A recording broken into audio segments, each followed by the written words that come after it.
sekali lagi perikop yang dulu pernah kita pelajari. Penting juga karena saya lihat ada banyak juga yang mungkin belum hadir waktu saya mengajar dahulu begitu. Jadi kita penting untuk melihat sekali lagi perikop ini. Yohanes 3 kita akan lihat ayat ke-16. Yohanes 3 ayat ke-16. Jika sudah menemukannya, kita akan baca bersama-sama setelah hitungan ketiga. Yohanes 3 ayat ke-16. Kita baca bersama-sama setelah hitungan ketiga. 1, 2, 3. Karena begitu besar kasih Allah akan dunia ini, sehingga Ia telah mengaruniakan anaknya yang tunggal, supaya setiap orang yang percaya kepadanya tidak binasa, melainkan beroleh hidup yang kekal. Mari kita berdoa. Bapa di dalam kerajaan sorga, kami mengucap syukur atas kasih setia. Kami dapat berkumpul bersama di dalam tubuh Tuhan kami Yesus Kristus, yaitu GBIA Pontianak. Dan kami juga mengucap syukur. Kami bernyanyi bersama, memuji nama-Mu, dan saat ini kami akan belajar firman. Bapa di sorga, kiranya Engkau berikan kepada kami hikmat, agar kami dapat memahami firman-Mu dengan lebih baik, agar kami dapat semakin dewasa di dalam Tuhan kami Yesus Kristus ketika kami mempelajari. Berkati pula hamba-Mu yang menyampaikan firman-Mu. Kiranya Engkau berikan hikmat, agar apa yang keluar dari mulut hamba-Mu ini adalah kebenaran dan bukan kesesatan. Terima kasih Bapa. Hanya di dalam nama Tuhan kami Yesus Kristus kami sudah berdoa dan mengucap syukur. Amin. Saya rasa hampir tidak ada orang Kristen yang tidak kenal Yohanes 3:16. Saya rasa. Bahkan banyak orang Kristen hafal Yohanes 3:16 dengan sangat baik. Begitu. Bahkan kebanyakan dari orang Kristen justru ayat paling pertama mungkin yang dia pelajari atau yang diajarkan kepada dia oleh seseorang lain atau oleh seorang hamba Tuhan mungkin Yohanes 3:16. Begitu. Dan ini mungkin menjadi ayat pertama yang sangat disukai oleh orang percaya, namun menjadi ayat terakhir yang terlupakan. Begitu. Mungkin menjadi ayat terakhir yang terlupakan karena pada zaman sekarang saya lihat tidak begitu banyak orang yang menyinggung Yohanes 3:16 di dalam khotbah. Begitu. Tidak banyak yang khusus khotbah Yohanes 3:16. Mungkin menjadi ayat yang sedikit terlupakan. Pada Yohanes pasal 3:16 ini merupakan ayat yang sangat unik.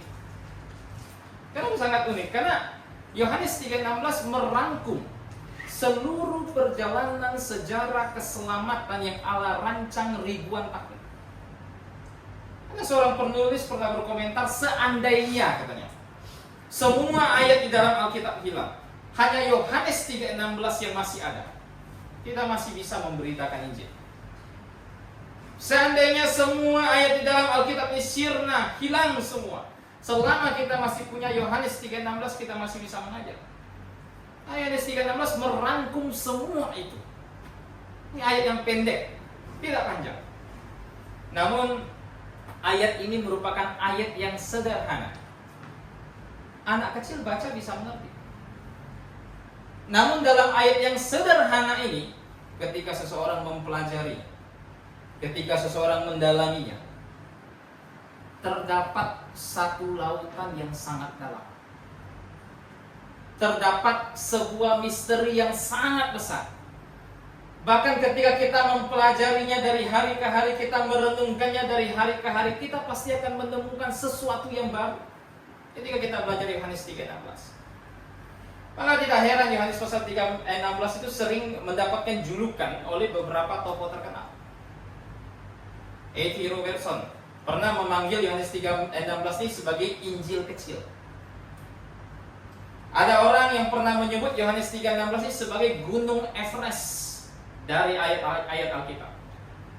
Ada yang berkata Yohanes 3:16 ini sebagai bunga terindah di dalam taman bunga Tuhan. Begitu. Tidak heran. Karena ketika semua orang mempelajarinya, ketika semua orang merenungkannya, mereka menemukan sesuatu yang baru dari Yohanes 3:16. Saudara, kekayaan Yohanes 3:16 itu terbukti dalam sejarah. Dalam sejarah ada satu orang bernama Henry Moorhead. Dia pengkhotbah sangat hebat.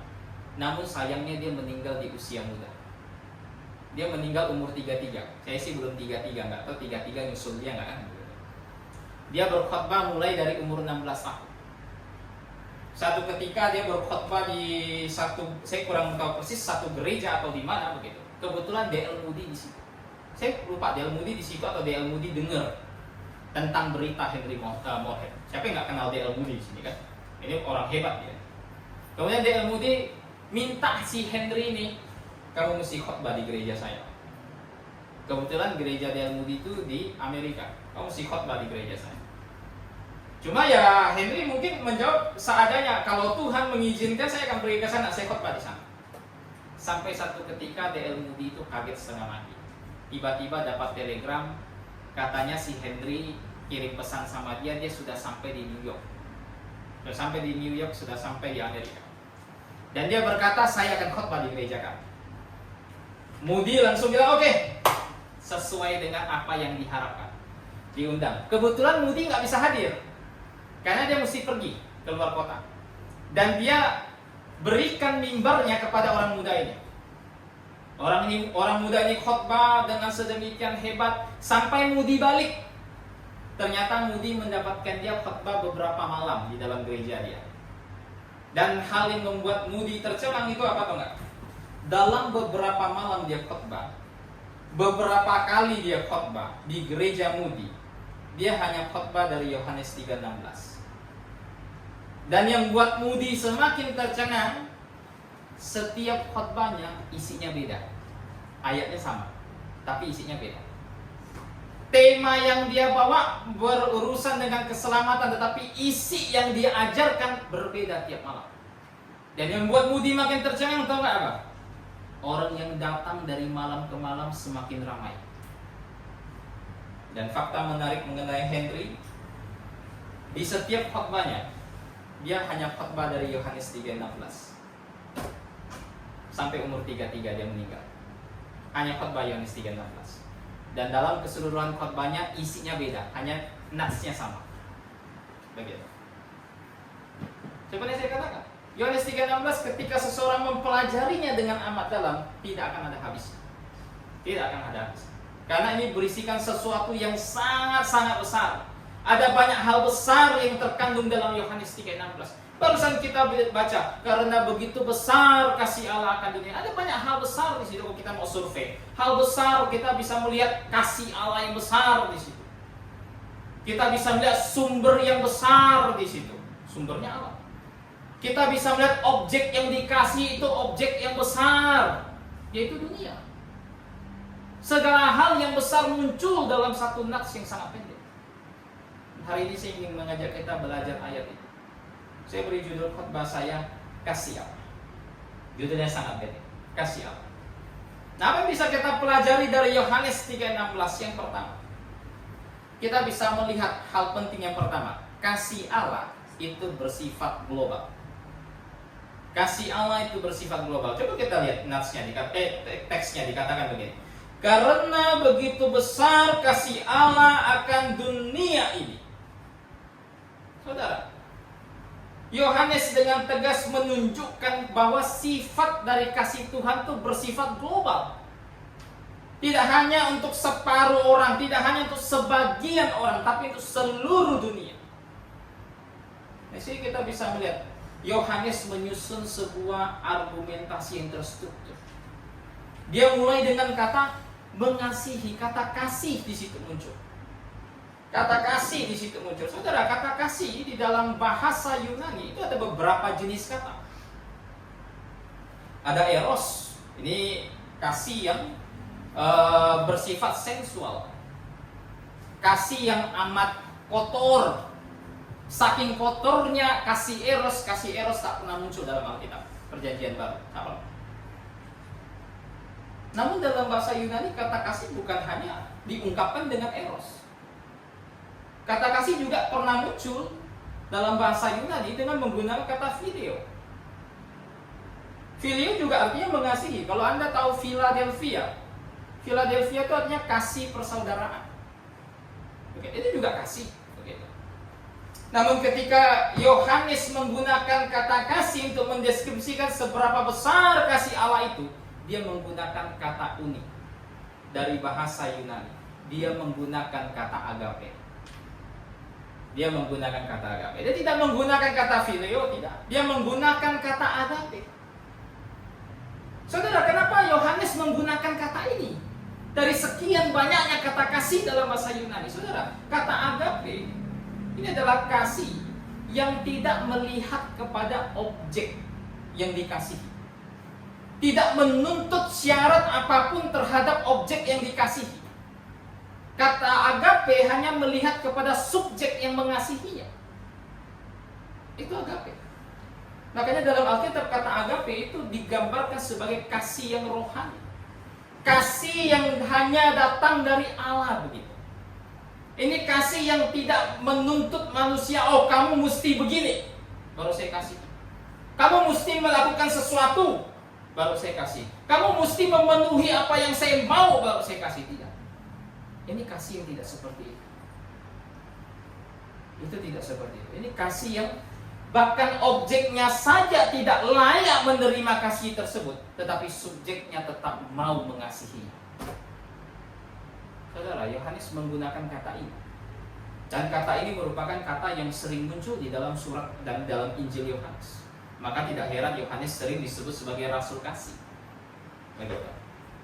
Tapi saudara, dikatakan ya, karena begitu besar kasih Allah. Saudara, bukan hanya Yohanes mendeskripsikan kasih, tetapi Yohanes memberitahu sumber kasih tersebut. Sumber kasih tersebut siapa? Sumber kasih tersebut adalah Allah. Adalah Allah yang maha kuasa, adalah Allah yang maha benar, adalah Allah Jehovah itu sendiri. Inilah sumber kasih tersebut. Saudara, dunia banyak mengenal ilah. Bahkan di beberapa agama tertentu, beberapa kepercayaan tertentu, mereka menyembah berbagai jenis ilah. Ada ilah yang bertanggung jawab untuk persoalan murka. Kan ada itu. Pokoknya tanggung jawabnya hanya beri hukuman saja. Ada ilah yang bertanggung jawab untuk permasalahan penyakit mungkin. Sehingga kalau ada sakit penyakit, biasanya umatnya itu mengadakan korban supaya menenangkan si ilah, supaya mencabut sampar mungkin atau penyakit yang beredar di situ.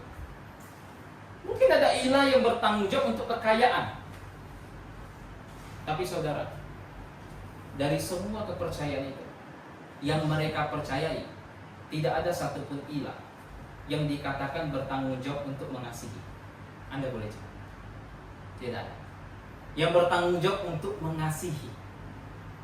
Tapi Alkitab berkata bahwa Allah yang benar itu, Allah yang satu-satunya itu, Allah yang esa itu, dia bukan hanya maha kuasa, tetapi dia Allah yang pengasih. Dia Allah yang mengasihi. Ini penyingkapan pewahyuan yang terbesar bagi umat manusia, saudara. Mengetahui Allah Maha Hadir dari catatan Alkitab bagus, tetapi itu tidak memiliki dampak yang begitu besar akan keselamatan kita. Ayat kita bagus kalau kita tahu Allah itu adalah Maha Hadir, dia tidak terbatas oleh ruang apapun. Bagus. Memahami Allah Maha Kuasa, dia menciptakan segala sesuatu dari ketiadaan. Bagus. Tetapi yang terpenting bagi manusia apa tahu enggak? Mendapatkan penyingkapan dari Tuhan bahwa Allah itu adalah kasih. Ini yang lebih penting. Tak ada yang lebih penting daripada itu. Saudara, jika kita mendapatkan penyingkapan hanya sekedar Allah itu adil, habis umat manusia. Semua orang harus masuk neraka. Kenapa? Karena Allah itu maha adil. Kita semua mesti dihukum oleh karena dosa-dosa yang kita perbuat. Kalau hanya sampai titik itu, tidak ada pengharapan apapun bagi umat manusia. Sekalipun dia kenal Tuhan, tidak ada terang apapun yang bisa mereka nikmati sekalipun mereka kenal Tuhan. Karena mereka tahu mereka mesti masuk neraka punya. Maka saya katakan tak ada penyingkapan yang lebih berharga bagi manusia ketika Tuhan berkata dalam surat Yohanes bahwa Allah itu adalah kasih. Bahwa Allah itu adalah Allah yang sangat-sangat mengasihi. Dan perhatikan, Dia mengasihi siapa? Dikatakan di Yohanes 3:16, Allah mengasihi dunia ini. Saudara, ada banyak kepercayaan yang begitu cacat. Berpikir bahwa dunia di sini hanya mengacu kepada orang yang percaya Tuhan saja. Artinya apa? Artinya Allah hanya mengasihi orang yang percaya Tuhan, tapi orang yang tak percaya Tuhan, Tuhan tidak kasihi. Salahkah bagi mereka yang tak percaya Tuhan kalau begitu kan? Ini pandangan yang aneh. Ketika Rasul Yohanes menggunakan kata dunia, kita bisa survei, baik di Injil maupun surat Yohanes, tidak pernah satu kali pun Rasul Yohanes menggunakan kata dunia untuk merujuk kepada orang percaya. Tidak pernah. Kita bisa survei. Betul, kata dunia dalam Alkitab bisa merujuk kepada banyak hal. Sangat benar. Alkitab pernah memakai kata dunia untuk mengacu kepada sistem dunia yang jahat ini. Pernah. Alkitab pernah pakai kata dunia untuk mengacu kepada tempat tinggal umat manusia. Pernah. Alkitab pernah pakai kata dunia untuk merujuk kepada semua umat manusia. Pernah juga. Tapi Alkitab tak pernah pakai kata dunia untuk mengacu kepada orang percaya. Tak pernah. Dan ketika Tuhan berkata, aku mengasihi dunia ini, maka bagaimana caranya kita mengerti kata dunia tersebut? Caranya kita lihat apa yang Alkitab katakan tentang dunia. Kalau Alkitab tidak pernah mengajarkan dunia mengacu kepada orang percaya, maka kata dunia di sini harus mengacu kepada keseluruhan umat manusia tanpa terkecuali. Kenapa saudara? Karena kata dunia di sini nggak mungkin mengacu pada tempat tinggal manusia. Kenapa nggak mungkin? Karena tempat tinggal manusia tak pernah diciptakan menurut gambar dan rupa Allah. Tak pernah. Dalam Kejadian pasal 1 hanya manusia yang dikatakan diciptakan menurut gambar dan rupa Allah. Kata dunia di sini nggak mungkin mengacu kepada sistem dunia ini. Kenapa? Dalam surat Yakobus Tuhan katakan persahabatan akan kepada dunia ini itu permusuhan dengan Allah. Maka kata dunia yang dimaksud harus mengacu kepada seluruh umat manusia. Saudara pernah nyanyi lagu anak sekolah minggu bahwa Tuhan itu mengasihi baik orang yang kulit hitam, kulit putih. Ini kalau nggak salah masuk di buku himne kita kalau nggak salah itu. Tuhan apa Yesus? Yesus cinta semua anak. Pernah ya? Saudara, ketika seseorang beriman bahwa Yesus mengasihi atau Allah mengasihi seluruh dunia ini tanpa terkecuali, maka orang-orang tersebut bisa memahami makna lagu tersebut. Tuhan mengasihi personal per personal, orang per orang. Tidak ada Tuhan katakan saya mengasihi Yori kemudian membenci Josman misalnya. Josman nggak tahu di bawah gitu. Membenci Josman.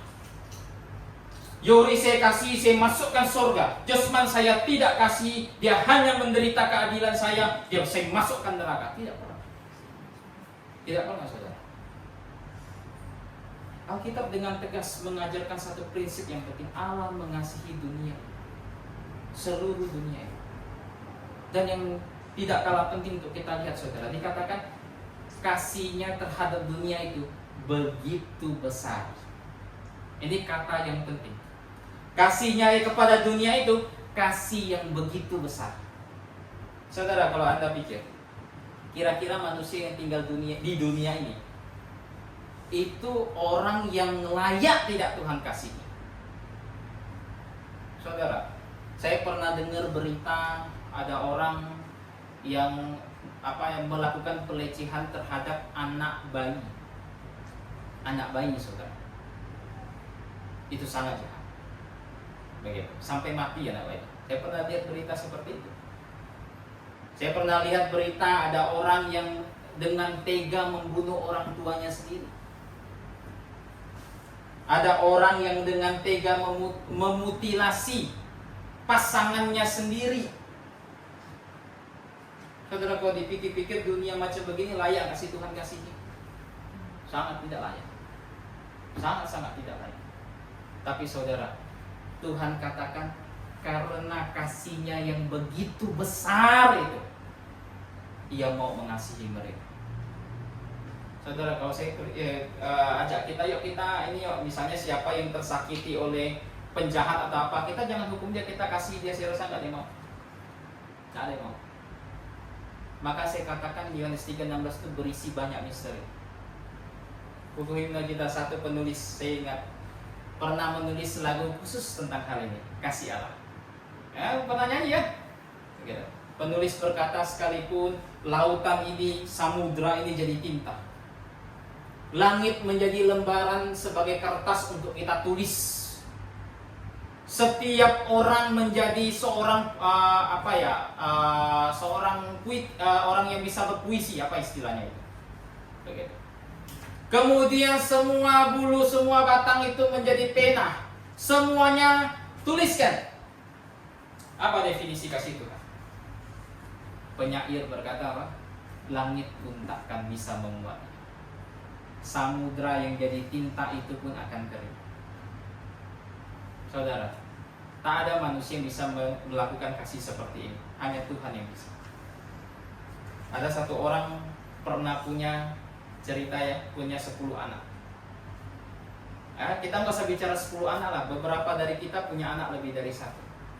Kalau misal saya tanya, apakah pernah di antara kita yang punya anak lebih dari satu hanya mengasihi sebagian, yang lain kurang dikasihi atau bagaimana?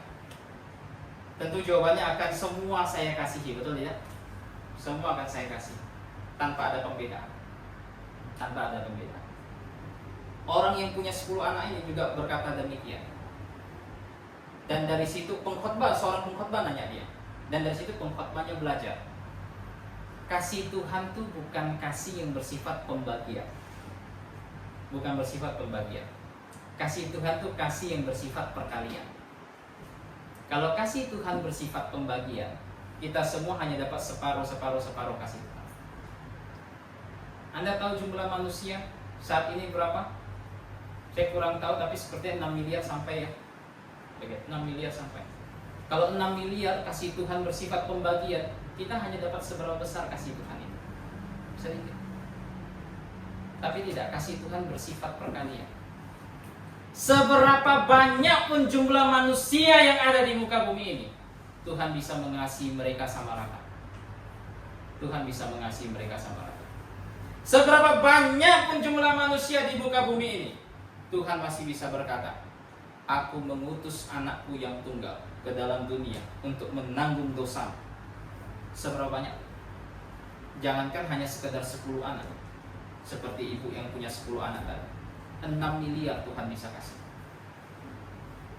Saudara, kasih Tuhan bersifat universal. Kasih Tuhan bersifat global. Alangkah jahatnya ketika ada orang berkata Tuhan tidak mengasihi sebagian orang. Alangkah jahatnya ketika ada orang yang berkata bahwa sebagian orang Tuhan tetapkan mereka masuk ke dalam neraka. Saudara, ketika menghadap tahta Tuhan untuk diadili masuk ke dalam neraka, orang-orang tersebut akan berkata, apa beda saya dengan orang yang masuk surga itu? Kami sama-sama orang berdosa. Kami sama-sama orang yang layak dihukum. Hanya engkau mengasihi dia, engkau tak mengasihi saya. Engkau mengasihi dia, engkau utus anakmu untuk dia, tapi kau tak utus anakmu untuk saya. Betapa kejamnya Tuhan. Tuhan menjadi satu pemimpin yang yang kejam, bertangan besi. Tapi tidak, saudara, kasih Tuhan bersifat universal. Semua orang berdosa, saya bisa katakan semua harus menderita hukuman Allah. Tetapi kepada siapapun saya bisa berkata, namun Tuhan mengasihi kita, mengaruniakan anaknya yang tunggal bagi kita. Personal. Itu yang pertama, kasih Tuhan bersifat global. Hal yang kedua, yang juga tidak kalah penting untuk kita pelajari, kasih Tuhan tuh kasih yang berkorban. Dikatakan apa di sini? Karena begitu besar kasih Allah akan dunia ini, sehingga Ia telah mengaruniakan anaknya yang tunggal. Kata sehingga itu menunjukkan sebuah sebuah alasan, sebuah bukti begitu. Bahwa Tuhan sudah mengasihi dunia, maka Tuhan akan melakukan ini. Melakukan apa? Katanya sih, dia mengutus anaknya yang tunggal untuk datang ke dalam dunia, untuk mati di atas kayu salib, menggantikan semua umat manusia. Saudara, kasih itu terdapat di dalamnya elemen emosi. Kalau ada orang berkata enggak ada emosinya, kasih hanya butuh pengorbanan, berarti yang dia lakukan mungkin hanya berbuat baik saja begitu, tidak mengasihi. Kasih itu di dalamnya ada nilai emosi. Namun tidak hanya emosi. Kasih itu juga ada nilai komitmen, juga ada nilai tindakan, juga ada nilai pengorbanan.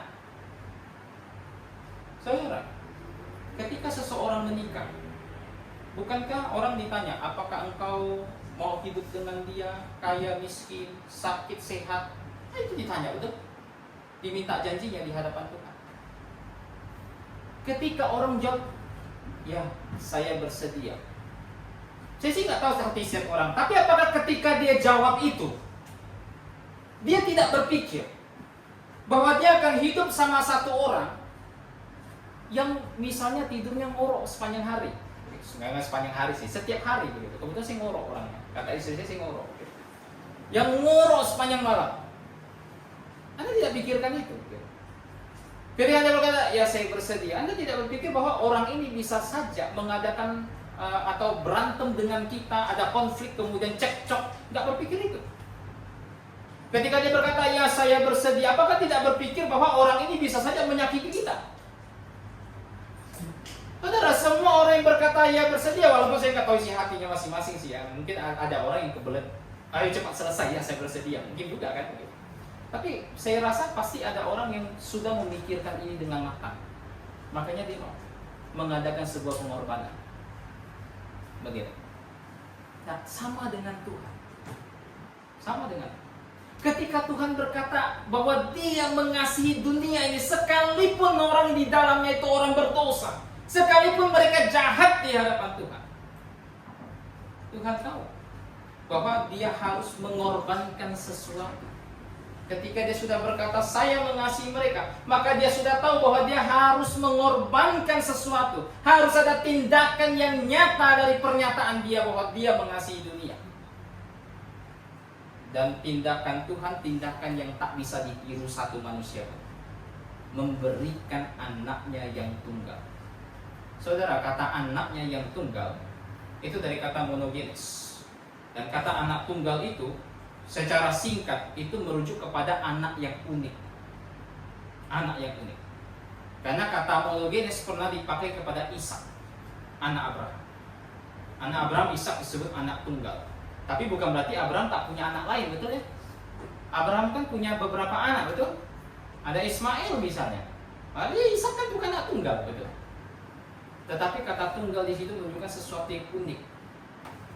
Yesus Kristus itu anak yang tunggal. Dan walaupun Dia anak yang tunggal, anak yang unik, Allah di dalam sorga, di dalam pembicaraannya dengan pribadi-pribadi kealahan, berdiskusi mungkin waktu itu. Karena Dia tahu bahwa manusia akan jatuh dalam dosa. Dia melihat dari ujung ke ujung, malaikat semua. Tak ada yang bisa datang untuk menebus manusia, tak ada yang layak. Akhirnya setelah diskusi panjang, Allah anak yang disuruh turun, datang ke dalam dunia.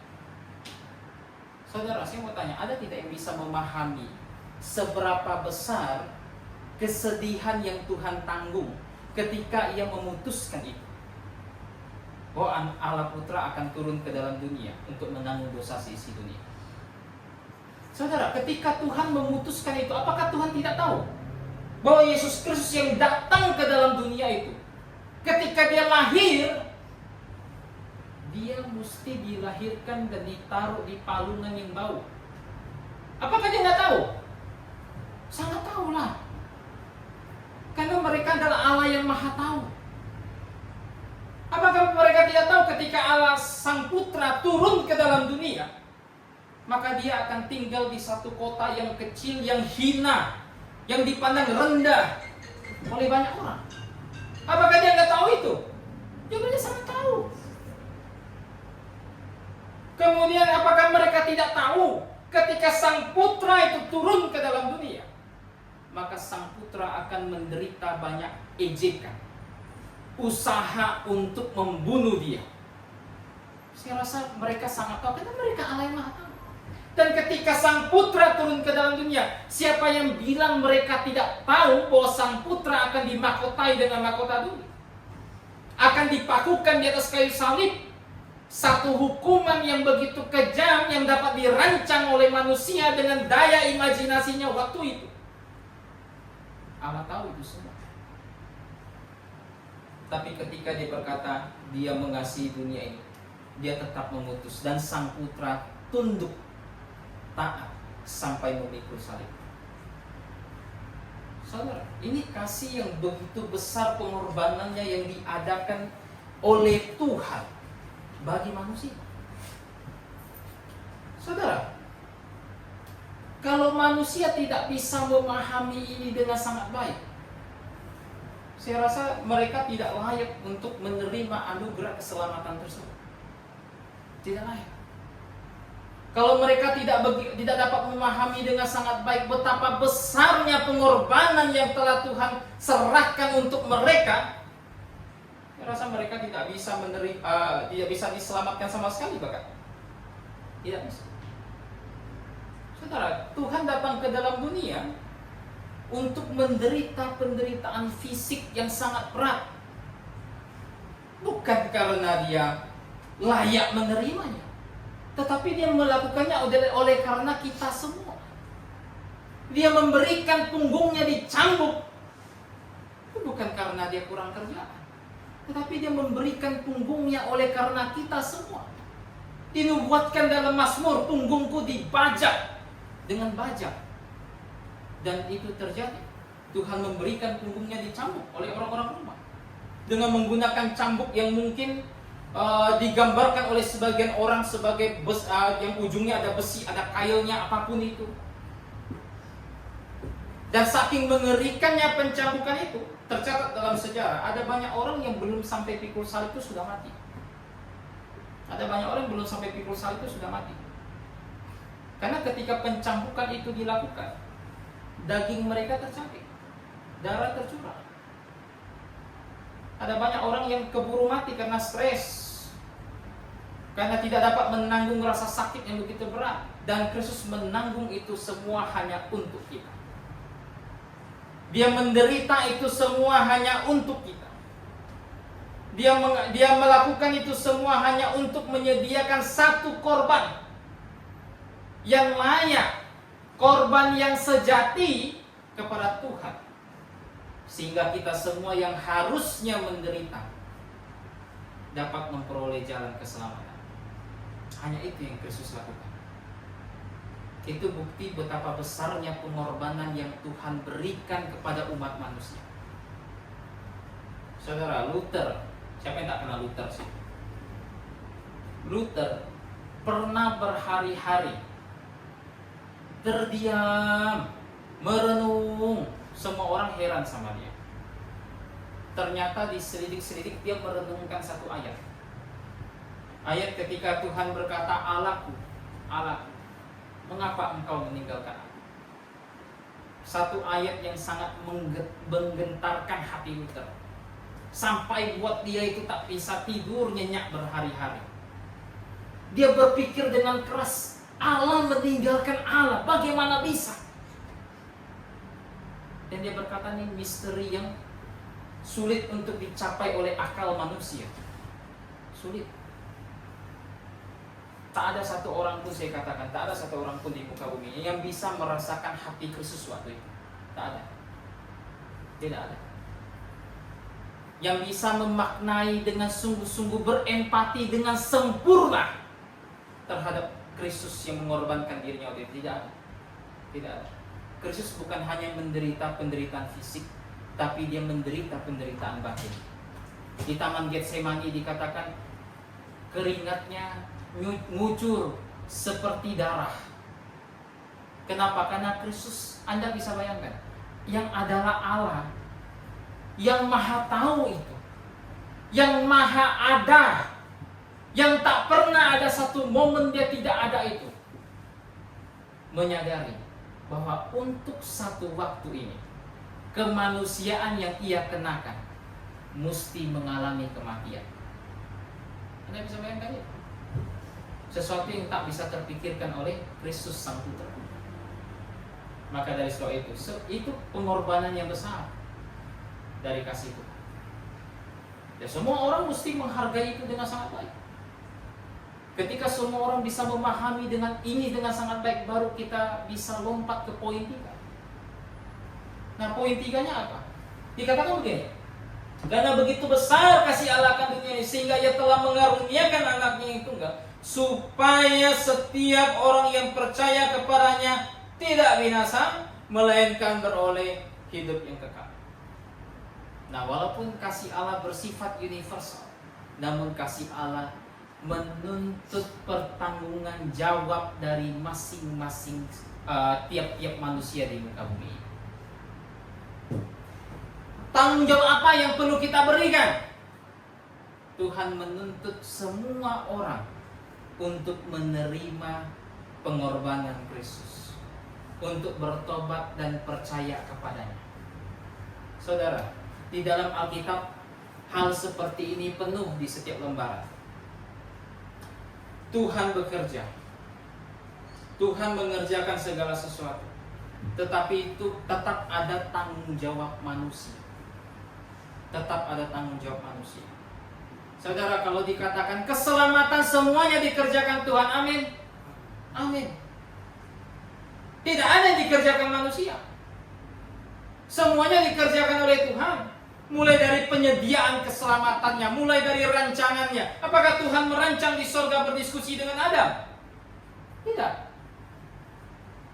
Makanya dalam kitab Yunus dikatakan keselamatan itu dari Tuhan. Itu Tuhan yang kerjakan semua. Tetapi keselamatan yang dikerjakan oleh Tuhan itu tetap membutuhkan tanggung jawab manusia. Tanggung jawab manusia bukan untuk membuat jalan keselamatannya, bukan. Itu pekerjaan Tuhan. Tanggung jawab manusia apa? Untuk menerima pengorbanan dari Yesus Kristus, untuk bertobat dan percaya kepada Kristus. Ini tanggung jawab manusia. Begitu. Nah, saudara, satu kata yang indah yang mungkin kita bahas pada hari ini dikatakan barang siapa. Ini kata yang indah, saudara. Barang siapa. Satu kata yang bukan hanya sekedar mengindikasikan, tapi satu kata yang sangat telak menunjukkan bahwa semua orang memiliki kapasitas yang sama. Mereka bisa bertobat dan percaya kepada Kristus. Kenapa kata ini penting, saudara? Karena ada sebagian orang yang mengajarkan bahwa tidak semua manusia punya kapasitas untuk menerima Yesus Kristus. Ada sebagian orang yang mengajarkan itu. Kalau dalam kekristenan mereka disebut Calvinisme. Mereka mengajarkan tidak semua orang punya kapasitas itu. Hanya orang-orang yang Tuhan kasih, hanya orang-orang yang Tuhan pilih untuk masuk surga. Mereka yang punya kapasitas menerima pengorbanan Yesus Kristus, bertobat dan percaya. Tapi menurut Calvinisme, orang-orang yang tidak Tuhan kasihi, orang-orang yang Tuhan tidak pilih masuk surga, melainkan Tuhan pilih masuk neraka, mereka tak punya kapasitas untuk bertobat dan percaya kepada Kristus. Jadi dalam paham Calvinisme itu dunia itu hanya dua saja. Orang yang punya kapasitas bertobat karena dia dipilih masuk surga, dan orang yang tidak punya kapasitas untuk bertobat karena dipilih masuk neraka. Saudara, ini sesuatu yang sangat mencederai karakter Tuhan. Tuhan katakan barang siapa, Anda pergi saat ini kemanapun Anda pergi, Anda bisa berkata barang siapa yang mau bertobat dan percaya, Anda akan diselamatkan dan beroleh hidup yang kekal. Ini bukan pesan yang disampaikan untuk sebagian orang, ini semua orang. Karena semuanya punya kapasitas yang sama, tetapi tidak semua orang mau menerima pesan tersebut. Makanya Tuhan katakan apa? Barang siapa yang mau, barang siapa yang mau percaya, dia beroleh hidup yang kekal. Saudara, ini pesan yang sangat indah, pesan yang saya rasa tidak ada satupun karya manusia di muka bumi ini bisa menyamai pesan ini. Yaitu pesan untuk membuat kita semua beroleh satu kepastian dalam hidup ini, yaitu mati masuk surga. Saudara, minggu kemarin saya katakan apa? Untuk semua orang yang belum bertobat dan percaya kepada Kristus, saya katakan kemarin apa? Tak ada yang lebih pasti di muka bumi ini untuk mereka yang belum bertobat dan percaya kepada Kristus selain daripada mati masuk neraka. Kenapa, saudara? Karena esok hari itu sesuatu yang gak pasti. Mencapai umur 33 tahun belum tentu, tetapi yang paling pasti itu apa? Mati masuk neraka. Ini yang paling pasti. Nah, saudara, tetapi hari ini saya sampaikan satu pesan tambahan. Yang paling pasti, bukan hanya itu saja. Yang paling pasti adalah siapapun yang mau bertobat dan percaya kepada Kristus, dia akan beroleh hidup yang kekal. Ini lebih pasti daripada hari esok. Ini lebih pasti dibandingkan 1 jam ke depan saya akan mengalami apa. Lebih pasti lagi. Ini lebih pasti dibandingkan segala sesuatu yang tidak pasti di dalam dunia ini. Bahwa barang siapa yang bertobat dan percaya, ia akan beroleh hidup yang kekal. Karena Kristus telah menggantikan dia, dihukumkan di atas kayu salib, sehingga ia dalam Roma pasal 8 tidak perlu lagi menderita hukuman. Nah, saudara, ini undangan untuk semuanya. Barang siapa yang belum menerima Kristus, yang belum bertobat dan percaya kepada Kristus, segera terima pengorbanannya. Ia sudah sangat mengasihi dunia ini, segera terima pengorbanannya. Tadi pembacaan Alkitab yang dibawa Tigor, Tuhan bukan kurang sabar. Tuhan bukan tidak kunjung datang menggenapi janjinya, tetapi Tuhan sengaja supaya setiap orang beroleh kesempatan untuk menerima. Tetapi saudara, tidak selamanya pesan ini terus dikumandangkan. Akan ada saatnya ketika hati kita terus keras di hadapan Tuhan. Tuhan berkata, cukup kasih karunia. Tuhan berkata seperti yang kita pernah pelajari minggu-minggu lalu, sekalipun Samuel dan Musa berdiri di tempat ini dan berdoa bagi dia, aku tidak akan mendengar. Begitu. Selama masih ada hari inilah hari keselamatan tersebut. Minta kesediaan saudara Josia tutup dalam doa. Dipersilakan. Mari kita bersatu dalam doa. Bapa dalam surga, kami ucap syukur karena pada pagi hari ini kami sudah kembali belajar sebagian dari firman Tuhan yang diambil dari Yohanes 3 pasal 16 ini. Kami sudah belajar betapa besar kasih-Mu untuk kami semua, sehingga Tuhan mengorbankan anaknya yang tunggal untuk menyelamatkan kami semua.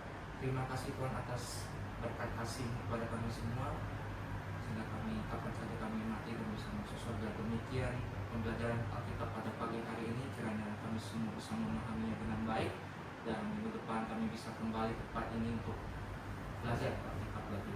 Terima kasih Tuhan, dalam nama Yesus kami berdoa ucap syukur. Amin. Amin. Baik, kita tutup dengan nyanyian.